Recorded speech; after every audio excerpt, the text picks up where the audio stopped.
أعوذ بالله من الشيطان الرجيم.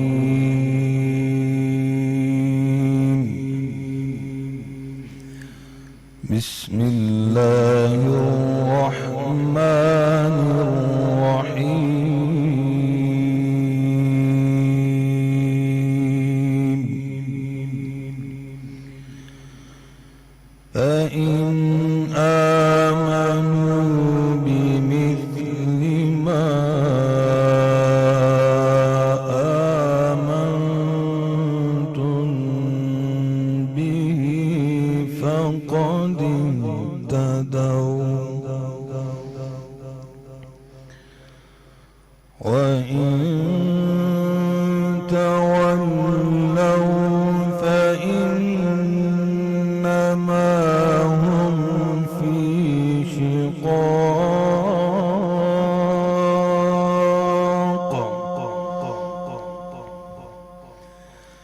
فسيكفيكهم الله،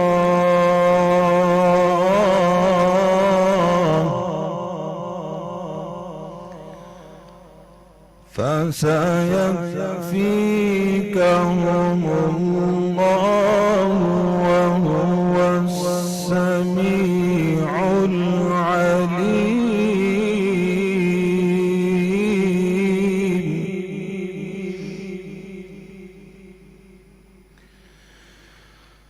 فإن آمنوا بمثل ما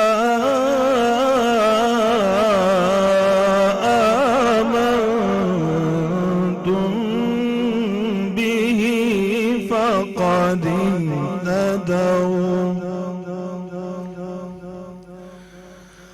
وإن تولوا فإنهم في شقاق،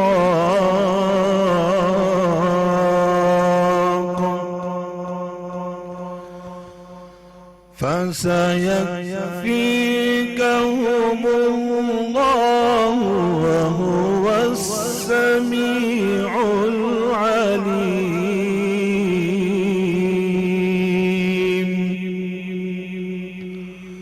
صبغة الله،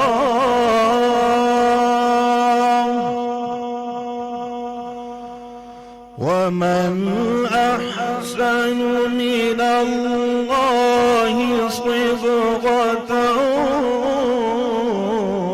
ونحن له عابدون. صبغة الله،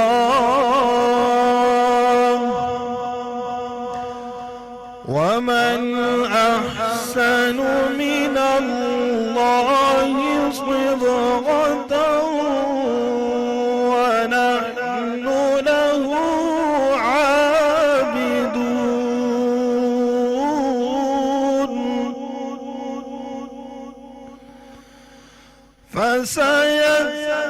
فسيكفيكهم الله وهو السميع العليم. صبغة الله،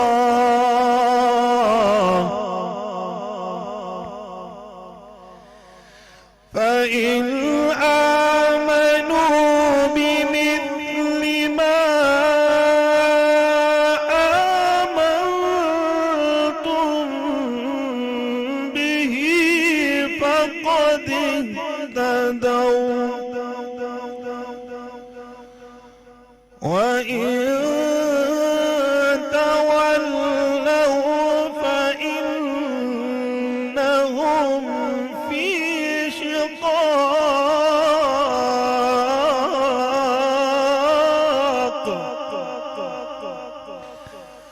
فسيكفيكهم الله وهو السميع العليم.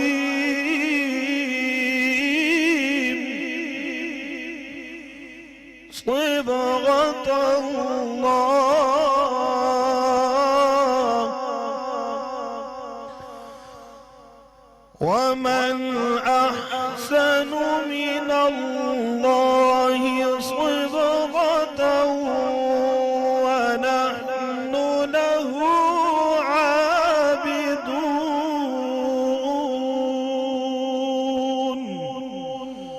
صدق اللہ العظیم۔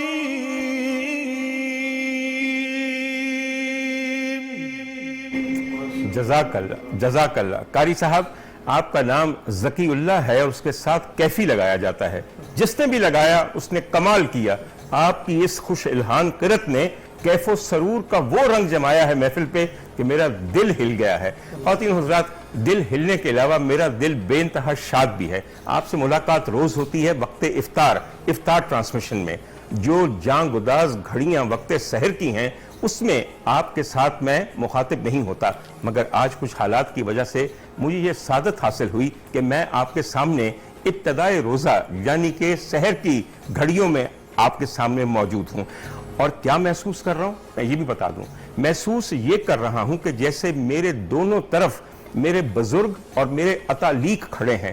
جب آپ کو معلم کا سہارا ہو، استاد کا سہارا ہو، کسی عالم دین کی موجودگی کا سہارا ہو، تو آپ غلطی کرتے ہوئے ڈرتے نہیں ہیں، اس لیے کرتے ہیں تاکہ تصحیح ہو جائے، اور جس کی تصحیح ہو گئی اس کو سمجھیے کہ سیدھا راستہ مل گیا، اس کو درست سمت مل گئی۔ آج میرے ساتھ جو میرے یہاں بہت عزیز رفقائے کار موجود ہیں، جو میرے بزرگ ہیں ہر لحاظ سے، میں ان کا تعارف آپ سے جلدی سے کروا دوں اور پھر ہم آج کے موضوع کی طرف آگے بڑھیں گے۔ میں اپنے دائیں جانب دیکھوں تو ایک ایسی ملیح صورت ہے جو میرے بچپن سے لے کر آج تک دل کو سہارا دیے ہوئے ہے۔ انہوں نے جب بھی اپنا منہ کھولا عقیدت کے ایسے دریا بہے ہیں کہ ساتھ ساتھ ان کے لبوں سے ادا ہوئے اور ہماری آنکھوں سے جاری ہوئے۔ کون نہیں جانتا کہ ہمارے ساتھ حافظ مرغوب احمد حمدانی صاحب تشریف فرما ہیں۔ ان کے دم قدم کی برکت ہے کہ میں اس وقت کیا محسوس کر رہا ہوں۔ خدا تعالیٰ آپ کو زندگی صحت دے اور میرے یہ احساس قائم رکھے۔ آج میری پہلی ملاقات ایک ایسے آدمی سے ہے جن سے پہلی نگاہ میں نے یہ بھانپ لیا ہے کہ اگر مجھے ہدایت چاہیے ہو، رہنمائی چاہیے ہو، تعلیم چاہیے ہو، تو خدا نے میرے لیے آج ایک اور استاد کا اہتمام اور انتظام کر دیا ہے۔ میرے ساتھ تشریف رکھتے ہیں جناب علامہ سید ضیاء اللہ شاہ بخاری صاحب۔ اور میں اگر ادھر دیکھوں، اب بھیا قصہ یہ ہے کہ جب آپ اپنی سے کم عمر کسی کو دیکھتے ہیں تو آپ لامحالہ تھوڑی سی عزت میں اور احترام میں کمی کر دیتے ہیں، یہ ایک فطری بات ہے۔ مگر اگر کسی شخص کی صغر سنی کو چھوڑ کے اس کی علمی قابلیت کی طرف نگاہ ڈالیں تو میرے خیال میں احترام اور عزت جتنی واجب ہے اتنی کرنی چاہیے۔ میرے بائیں جانب پہلی کرسی پر تشریف رکھتے ہیں جناب علامہ ہشام الہی ظہیر صاحب، اور ان کے ساتھ اگین جس طرح حمدانی صاحب مہربان اور شفیق ہیں، اسی طرح الحاج اختر قریشی صاحب کو کون نہیں جانتا اور ان کی مدھر آواز سے کون نہیں واقف۔ خواتین و حضرات، ہم سب یہاں موجود ہیں، ہم سب کی خوش بختی ہے کہ آج جس شخصیت کا تذکرہ ہوگا وہ شخصیت کائنات میں یکتا ہے، اور میں یکتا کیوں کہتا ہوں، شاید ہی کائنات میں کسی اور شخص کو یہ شرف حاصل ہو کہ ایک نبی، اور پھر نبی بھی کون، تاجدار نبوت کی یکے بعد دیگرے دو شہزادیاں ان کے عقد میں آئیں۔ پوری کائنات میں نبوت کے پورے باب میں اس کی مثال نہیں ملتی۔ حضور والا ذوال نورین اسی وجہ سے لقب ہے، اور دیکھیے دوہری عزتیں کیسے کیسے ان کو ملی ہیں۔ ہجرت ایک بہت مشکل کام ہے، اپنے مذہب کے لیے ظالموں کا دیش چھوڑ کے، اپنا گھر چھوڑ کے کہیں دور چلے جانا، اور وہ بھی حرم کے ساتھ یعنی کہ بیگم کے ساتھ۔ ایک دفعہ تو لوگوں کو نصیب ہوتا ہے، جس شخصیت کا ہم آج تذکرہ کریں گے ذوال نورین ہی نہیں، ذوال مہاجرین بھی، ہجرتین بھی ہیں، اس لیے کہ پہلی ہجرت کی اپنی بیگم کے ساتھ حبشہ، اور پھر جب مکے سے مدینہ میرے سرکار نے ہجرت کی تو تب بھی اس ہجرت کا حصہ بنے۔ حضور والا، آخری بات میں بتاؤں، اگر میں صرف اس وقت انٹروڈکشن کے اندر فضائل کا ایک قطرہ بھی بیان کروں تو پوری ٹرانسمیشن گزر جائے۔ میں صرف اتنی بات کہوں گا، اور وہ آخری بات یہ ہے کہ جس کی حیا سے سرکار دو عالم اور خدا کے فرشتے حیا کریں، ہائے اس کی حیا، اس کی شرم، اس کا مرتبہ، اس کا مقام کیا ہوگا۔ ہم سب کی خوش بختی ہے کہ آج ہم مسلمانوں کے خلیفہ سوئم، میرے سرکار کے 2 بار داماد، اور وہ عزت و عفت کا پیکر اور غنا اور سخا کا پورا تجسیم ہوا ایک شاہکار حضرت عثمان غنی، حضرت عثمان عفان کا تذکرہ کریں گے۔ سر، میں آگے بہت بات بڑھانے سے پہلے یہ چاہوں گا کہ میں آپ سے سیکھوں۔ علامہ پہلی بات جو میں پوچھنا چاہتا ہوں، کچھ ابتدائی خاندانی حالات، اتنا بڑا آدمی زمانہ قبل اسلام سے بھی کسی ایسے خاندان سے متعلق ہوگا جو خاص مقام و مرتبہ اور احترام عرب میں رکھتا ہوگا، اگر خاندانی پس منظر کے بارے میں آپ کچھ بیان کرنا شروع کریں۔ الحمدللہ رب العالمین والصلاة والسلام علی سید المرسلین وعلی آلہ وصحبہ اجمعین، اما بعد فاعوذ باللہ من الشیطان الرجیم، بسم اللہ الرحمن الرحیم، رب اشرح لی صدری ویسر لی امری واحلل عقدۃ من لسانی یفقہوا قولی۔ ڈاکٹر صاحب، آج آپ نے جس جذبے کے ساتھ اور بصیرت و فراست کے ساتھ انٹرو کیا ہے، میں سمجھتا ہوں سیدنا عثمان ذو النورین رضی اللہ تعالیٰ عنہ کے حوالے سے یقیناً ناظرین کی طرح میرا اپنا بھی دل اطمینان سے بھر گیا، شرح صدر مجھے ہوا، بصیرت فراست اور علم کے بہت سارے موتی مجھے بھی حاصل ہوئے، اللہ کو جزائے خیر عطا فرمائے۔ بلا شبہ آپ نے جو بات کہی، نبی پاک صلی اللہ علیہ وسلم کے ارشاد گرامی، خیارکم فی الجاہلیت خیارکم فی الاسلام، واہ واہ، جو اسلام میں بڑے ہیرے موتی نظر آئے، یہ جب اسلام سے پہلے بھی تھے نا تو ان کے اندر یہ خوبیاں تھیں۔ یقیناً الناس کالمعادن، میرے آقا علیہ السلام فرماتے ہیں بے شک ساری معدنیات زمین سے نکلتی ہیں، مٹی سے نکلتی ہیں، سونا بھی یہاں سے نکلتا ہے، لوہا بھی یہاں سے نکلتا ہے، کولا بھی یہاں سے نکلتا ہے، نمک بھی، لیکن سب کی خصوصیات الگ الگ ہیں۔ یقیناً سیدنا عثمان ذو النورین رضی اللہ تعالیٰ عنہ ان احادیث کے مصداق ہیں، اور یہ باپ کی طرف سے دیکھیں، عفان بن ابی العاص ان کی طرف سے دیکھیں تو یہ عبد مناف پہ جا کر، پردادے پہ جا کر نبی پاک صلی اللہ علیہ وسلم کے ساتھ اکٹھے ہو جاتے ہیں، پانچویں پشت پر۔ اور اگر ان کی ماں کی طرف سے چلے تو ان کی نانی اماں جو ہیں بیضہ بنت عبد المطلب، وہ نبی پاک صلی اللہ علیہ وسلم کی حقیقی پھوپھی جان ہے، یعنی اپنی والدہ کی جانب سے بھی اور اپنے والد کی جانب سے بھی، رسول اللہ صلی اللہ علیہ وسلم کے اپنے خاندان میں سے۔ آپ کی بات دوبارہ دہراتا ہوں، بہت سارے لوگ پہلی دفعہ یہ سنیں گے کہ حضرت عثمان بن عفان کی نانی جن کا نام بیضہ ام حکیم بن عبد المطلب تھا، وہ حضرت عبد المطلب کے بے کمال، مطلب حد درجہ کمال بیٹے حضرت عبداللہ کی بہن ہی نہیں، جڑواں بہن تھی، اور اس طرح حضرت عثمان کی نانی میرے سرکار کی پھوپھی جان ہے نبی پاک صلی اللہ علیہ وسلم کی۔ تو یقیناً، اور نبی کریم علیہ الصلوۃ والسلام کے اعلان نبوت کے فوراً بعد جناب صدیق اکبر رضی اللہ تعالیٰ کی دعوت و تبلیغ پر جو سب سے پہلے کلمہ پڑھنے والے ہیں وہ حضرت عثمان ذو النورین رضی اللہ تعالیٰ عنہ۔ آپ نے ذو النورین کی جو تشریح کی، کیا خوبصورت کی، اس میں ایک اور آپ اضافہ کر لیں کہ ذو النورین کیوں کہا جاتا ہے۔ ایک تو یقیناً نبی پاک صلی اللہ علیہ وسلم کی بیٹیاں جو تھیں وہ آپ کے عقد میں آئیں، اور پھر اسی طرح 2 ہجرتیں کی، تو یہ بھی ہے کہ لقد رضی اللہ عن المؤمنین اذ یبایعونک تحت الشجرہ۔ حضرت عثمان ذو النورین اس موقع پہ ساتھ موجود نہیں تھے، اس وقت وہ وہاں موجود تھے، مکہ معظمہ میں نبی پاک صلی اللہ علیہ وسلم کے سفیر بن کے گئے ہوئے تھے، اور قید میں تھے۔ یہاں پہ مشہور ہو گیا کہ ان کو شہید کر دیا گیا، تو آپ نے بیعت رضوان لی نا اس وقت، تو نبی پاک صلی اللہ علیہ وسلم نے اس وقت کیا فرمایا، اپنے دائیں ہاتھ کو اٹھا کر ہذہ لعثمان، یہ میرے عثمان کا ہاتھ سمجھو، نبوت کے ہاتھ کو فرمایا یہ میرے عثمان کا ہاتھ سمجھو، اور بائیں ہاتھ کے بارے میں فرمایا یہ نبوت کا ہاتھ سمجھو، دونوں کو ملا کر فرمایا کہ یہ عثمان کی طرف سے میں اس بیعت میں اسے بھی شامل کر رہا ہوں۔ یعنی اس وقت آپ نے 2 اجر پائے، ایک نبی پاک کا نمائندہ بننے کا اجر، اور ایک نبی پاک کی جانب سے بیعت رضوان میں شامل ہونے کا اجر، لقد رضی اللہ عن المؤمنین، اور ان نفوس قدسیہ میں شامل ہوئے کہ جن کے بارے میں اللہ قرآن میں فرماتا والسابقون الاولون من المہاجرین والانصار والذین اتبعوا باحسان رضی اللہ عنہم ورضوا عنہ وعد لهم جنات، ان کے بارے میں اللہ تعالیٰ خود قرآن فرماتا لا يستوی منکم من انفق من قبل الفتح وقاتل اولئک اعظم درجۃ۔ تو یقیناً یہ وہ ہستیاں، نبی پاک فرمایا لا تسبوا احدا من اصحابی لو انفق احدکم مثل احد ذهبا ما بلغ مد احد ولا نصیفا۔ جس رفتار اور جس صورت سے آپ کے منہ سے علم کے موتی، تاریخ کے موتی بہے جا رہے ہیں، مجھے تھوڑا رکنا پڑتا ہے تاکہ میرے وہ ناظرین سمجھ سکیں بیعت رضوان کا واقعہ۔ آپ میں سے شاید بہت لوگ بھول گئے، 1450 صحابی وہاں موجود تھے، درخت کے نیچے میرے سرکار نے کہا کون بیعت کرتا ہے؟ جب بیعت کر لی سب نے، اپنے سیدھے ہاتھ کے ساتھ اپنا الٹا ہاتھ ملا کے واقعی حضرت عثمان کی طرف سے بیعت کی، مگر جو 1450 صحابی اس دن بیعت رضوان میں شامل ہوئے، اللہ تعالیٰ نے ان کی مغفرت کی اور بخشش کی، قرآن میں گواہی دی۔ اسی خواتین حضرات، میں معذرت خواہ ہوں کہ ہمیں ایک وقفہ لینا پڑتا ہے، اور معذرت میں اس لیے کرتا ہوں کہ دل نہیں کرتا کہ کسی کی بات کو ٹوکا جائے، جب یہ ذکر شروع ہوتا ہے تو خدا کی قسم جان بھی اڑتی ہوئی آسمانوں پہ محسوس ہوتی ہے. جو منظر آنکھوں کے سامنے آتا ہے وہ آنکھیں دیکھ نہیں سکتی, دل کانپ اٹھتا ہے. ہمارے ساتھ رہیے, یہ ذکر آگے بڑھے گا اور علامہ کی باتیں بھی ابھی شامل ہوں گی. معاف کیجئے, وقفہ آپ کے لیے ضروری ہے.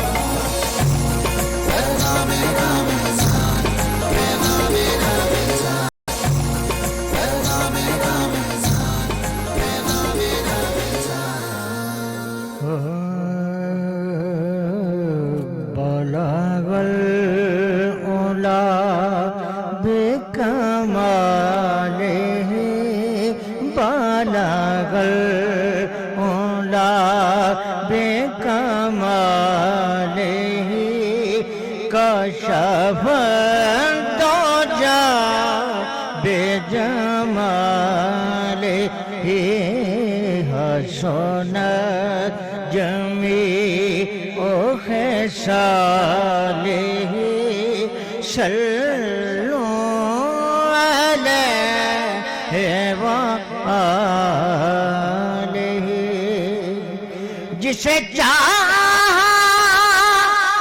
در پہ بلا لیا, جسے چاہا اپنا بنا لیا, جسے چاہا اپنا بنا لیا. یہ بڑے کرم کے فیصلے, یہ بڑے نصیب کی بات ہے. بلغ العلا بکمالہ کشف الدجی بجمالہ.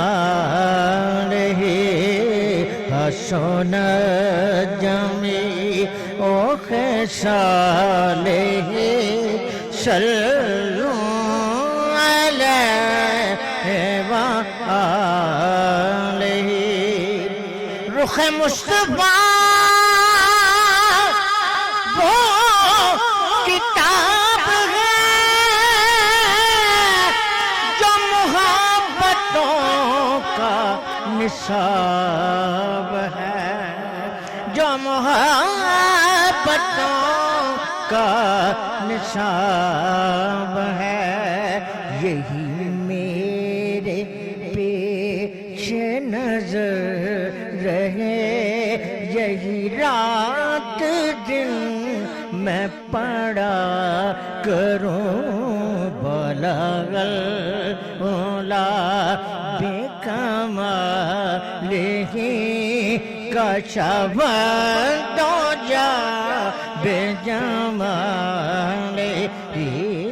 حسنت جمیع خصالہ صلوا علیہ وآلہ. میں تھا کیا, مجھے کیا بنا دیا, مجھے عشق احمد عطا کیا. ہو بلا حضور کی آل کا, ہو بلا حضور کی آل کا. صلوا علیہ وآلہ. بلغ العلا بکمالہ کشف الدجی بجمالہ.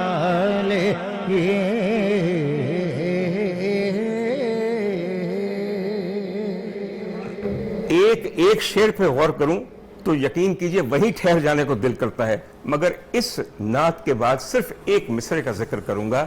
یہ بڑے نصیب کے ہیں فیصلے, یہ بڑے کرم کی بات ہے.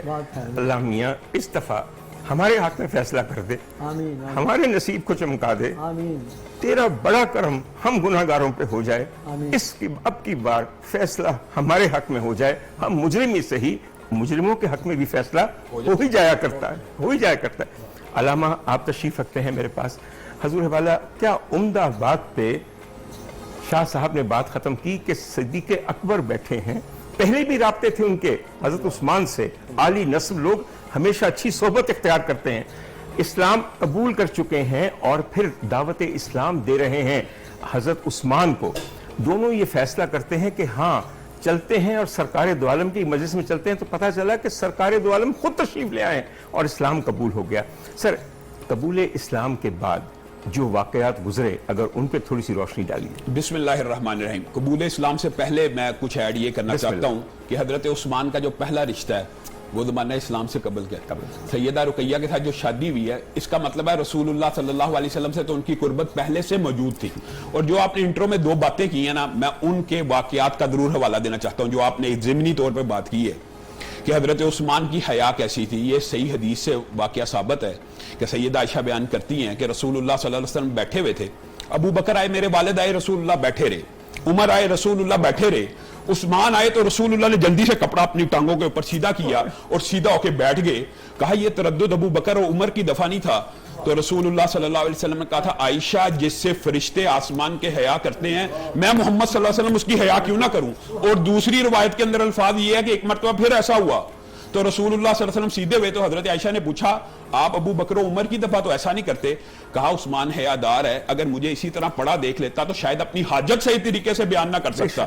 اور جہاں تک آپ نے سخاوت کا ان کا تذکرہ کیا ہے تو رسول اللہ صلی اللہ علیہ وسلم نے غزوہ تبوک کے موقع کے اوپر یہ کہہ دیا کہ آج اسلام کو پیسوں کی ضرورت ہے، کون ہے جو 100 اونٹ اللہ کی بارگاہ میں دے گا؟ حضرت عثمان نے کہا جنت کی بشارت ملے گی، رسول اللہ نے کہا ملے گی، کہا 100 اونٹ دیتا ہوں، نبی کریم نے کہا عثمان تو یہ جنت کی بشارت ہو، بیٹھ جا، کون 100 اونٹ دے گا؟ عثمان پھر کھڑے ہوئے، ایک مرتبہ پھر ملے گی آقا آپ کی زبان سے؟ جی ملے گی، میں 100 اونٹ دیتا ہوں۔ 7 مرتبہ نبی کریم نے اعلان کیا، 7 دفعہ عثمان کھڑے ہوئے، اور پھر جب 1000 درہم رسول اللہ کو مزید عطا کیا نا، صحیح حدیث کے الفاظ ہیں، رسول اللہ ہاتھوں میں ٹٹول رہے ہیں، خوشی سے چہرہ دمک رہا ہے اور کہہ رہے ہیں کت کت یا عثمان، اے عثمان بس کر دے، بس کر دے، ما ذر عثمان ما عمل بعد اليوم، آج کے بعد عثمان اگر تو کوئی عمل بھی نہ کرے جنت الفردوس تیرا حق ہے۔ کیا میں بات کہوں کہ جس لطف کا ذکر کیا ہے کہ وہ دینار جو سرکار کے ہاتھوں میں پیش کی ہے، تو سرکار کی خوشی کا یہ عالم ہے کہ ہاتھوں سے